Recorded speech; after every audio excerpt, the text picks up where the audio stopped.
Ел аумағындағы облыстық және жергілікті жолдардың басым бөлігі цифрландырылған. Әсіресе батыс аймақтарда жұмыстар қарқынды жүргізіліп жатыр. Ал Астанада ол толығымен аяқталған.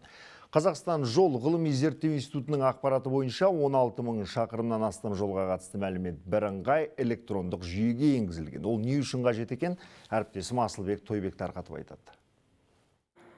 Жолдарды цифрландыру жылдар бойы қордаланған мәселелер шешеді. Атап айтқанда, жолдардың сапасы мен қауіпсіздігін қыста дұрыс күтім жүргізілуін қамтамасыз етеді.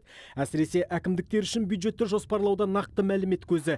Мәселен, 4 жыл бұрын Астана қаласындағы жолдардың ұзындығы 800 шақырым болса, цифрлық паспорттаудан кейін оның қашықтығы 1045 шақырымға дейін ұлғайған.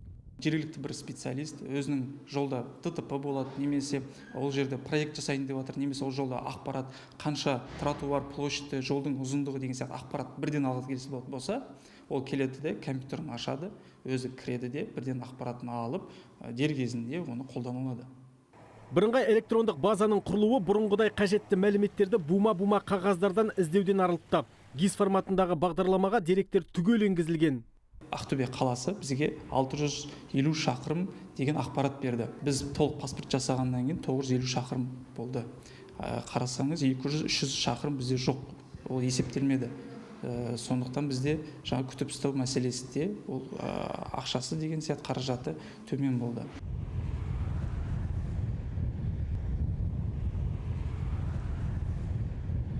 Цифрлық паспорттау арнайы жылжымалы зертханалары арқылы жүзеге асырылады. Ол деректерді жинайтын жоғары дәлдіктегі камералармен және сенсорлармен жабдықталған. Одан кейін мәлімет өңделіп, жол желілерін басқару жүйесіне енгізіледі.